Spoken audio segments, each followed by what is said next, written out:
그럼에도 불구하고 사탄은 우리의 소중한 감정을 어떻게 바꾼다고요? 진리 그 자체로 바꾸어서 헷갈리게 만든다는 것입니다.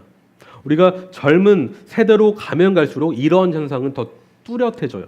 그래서 내가 느끼기만 했다면 그것이 곧 진리이며 내가 감동하기만 했다면 그것이 곧 하나님의 뜻이다라고 믿게 만든다라는 것이죠. 이러한 사상은 오늘날 우리 교회 성도들에게요, 하나님의 음성을 들을 수 있다라고 생각하게 만드는데 역할을 했습니다. 이와 관련된 예시를 제가 한 말씀드려 볼게요. 첫째, 이것인데요. 어떤 형제가 어떤 자매를 좋아하게 됐습니다. 그래서 그 자매에게 이런 말을 해요. 자매님, 하나님이 저에게 음성을 들려주셨는데 자매님과 결혼하라고 하셨어요. 자매님, 저랑 결혼하셔야 됩니다. 근데 여러분, 자매님이 지금 이 말씀을 안 들으면 어떻게 되는 거예요? 하나님 말씀에 불순종하는 거죠. 둘째, 어떤 형제가 교회 공동체 사람들에게 말합니다. 하나님이 저에게 음성을 주셨는데 교회 이름을 당장 바꾸라고 하셨습니다. 지금 바꾸지 않으면 안 됩니다. 하나님이 제게 이 이름으로 바꾸라고 하셨습니다. 셋째, 한 영적 지도자가 자신이 인도하는 교회 지체들에게 선포합니다. 하나님이 지금 한국을 떠나서 브라질로 옮겨 우리 공동체를 새롭게 건설하라고 하셨습니다. 그럼 실제적인 예가 있어요. 제가 실명을 거론하진 않겠지만 지금 어떤 이단 교주가 지금 공동체를 옮겨서 브라질에 새로운 그런 공동체를 세웠는데 그 성도들은 거기서 착취를 당하고 있습니다. 이 주제와 관련돼서 존 메가더 목사님은 이렇게 이야기를 하는데 조금 긴데요. 기독교 대화에서 익숙한 표현이 하나 있습니다. 그것은 바로 하나님이 제게 이렇게 말씀하셨습니다입니다. TV 설교자나 목사님, 믿는 친구, 설교, 방송 등에서 하나님이 제게 말씀하셨어요 라고 하는 말을 한 번쯤은 들어보셨을 것입니다. 성경에는 실제로 하나님이 음성으로 직접 말씀하신 경우가 있습니다. 성령을 통해서든 실제 목소리를 통해서든 몇몇 특별한 경우에 하나님은 직접적으로 구체적인 지침들을 제시하셨습니다. 오늘날 많은 신자들은 하나님에게서 직접적인 개인적 인도를 받고 싶어 합니다. 그래서 음성으로 들으려 하거나 어떤 직관적, 감정적인 인상을 통해 하나님의 뜻을 찾으려고 합니다. 하지만 이런 방식은 신뢰할 수 없고 심지어 위험할 수도 있습니다. 하지만 하나님의 음성 자체를 부정하는 것이 아닙니다. 하나님은 말씀하십니다. 그러나 직접 음성으로가 아니라 성경을 통해서입니다.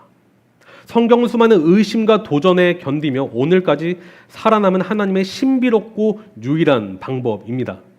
베드로가 말했듯이 성경은 더 확실한 예언의 말씀입니다. 이 목사님은 끝으로 이렇게 질문해요. 왜 많은 이가 성경 외에서 하나님의 음성을 찾으려 할까요?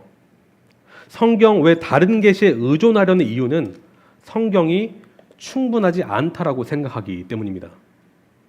성경이 살아있고 능력이 있다는 사실을 진심으로 믿지 못하기 때문입니다 라고 말을 끝맺는데요. 오늘날 지금 공격받고 있는 것은요, 성경의 권위뿐만 아니라 성경의 충분성이에요. 성경의 충분성. 충분성이라는 것은 이런 것입니다. 성경은 우리가 구원받을 때에만 유효한 것이 아니라 우리 삶 전반적으로 우리 성화의 삶에 있어서 가장 유일한 기준이라는 뜻입니다. 그래서 성경이 충분하다라는 것입니다. 하지만 명확히 우리가 구분지어 이해할 점이 있어요. 저는 오늘날 하나님께서 우리 마음에 감동을 주시는 하나님이라고 믿습니다. 그런데 이런 내적 감동은 계시가 아니라 조명의 영역이라는 것입니다. 우린 구분해야 돼요. 제가 강의 시간에 계시와 조명을 구분해서 설명드렸죠. 기억하십니까? 계시는 신적인, 직접적인 그런 권위의 계시고요. 조명은 성령께서 우리 안에서 깨닫게 해주시고 말씀을 깨닫게 해주시고 감동하시는 그런 영역인 것입니다. 이건 계시가 아니에요. 그래서 바울은 이렇게 말합니다. 자기의 기쁘신 뜻을 위하여 너희에게 소원을 두고 행하게 하시나니. 하나님은 오늘날 우리에게 소원을 두고 행하십니다. 성령께서 우리 마음을 조명하시고 내적 감동을 하게 하심으로 하나님의 뜻을 쫓아 살도록 인도하시는 분이시라는 뜻입니다. 그러나 다시 말해서 하나님께서 우리에게 주신 내적 감동을 하나님의 신적 계시로 말한다면 그건 위험하다라는 것이에요. 또한 하나님이 주신 내적 감동에 대한 분별만으로도 우리는요 완벽할 수가 없어요. 왜냐? 우리는 불완전한 인생이기 때문입니다. 여기서 우리가 이것은 반드시 하나님이 주신 뜻입니다라고 확신할 수 있는 어떠한 우리 안에는 완벽한 그런 완벽성이 우리 안에 부재하다라는 것입니다. 이는요 이렇게 우리가 생각을 하셔야 돼요. 세월이 지나서 자기 삶을 뒤돌아보았을 때 하나님의 섭리 가운데 하나님이 이 일을 행하셨구나라고 우리는 분별하셔야 되는 것이에요. 그러니까 다시 말해 하나님이 주신 내적 감동은 그 시작점이 아니라 우리 삶의 열매를 통해서 결말을 통해서 하나님이 이렇게 하셨구나라고 우리가 고백하고 간증하게 되는 영역이라는 것입니다. 그러므로 제가 와이프를 만났을 때 저는 확신이 없었어요. 하나님이 주신 사람인가? 근데 이제는 확신을 합니다. 하나님이 주셨다라고 말입니다. 저는 확신해요. 저는요 미국에서 여기 올 때요 하나님이 어디로 보내실까 확신이 없었어요. 하지만 확신하는 것은 하나님은 어디론가는 보내실 것이다. 제가 이 교회에 청빙 설교하러 왔을 때마저도 하나님이 이 교회로 보내실까 확신이 없었어요. 하지만 지금은 확신을 합니다. 네, 여러분 이해되시죠?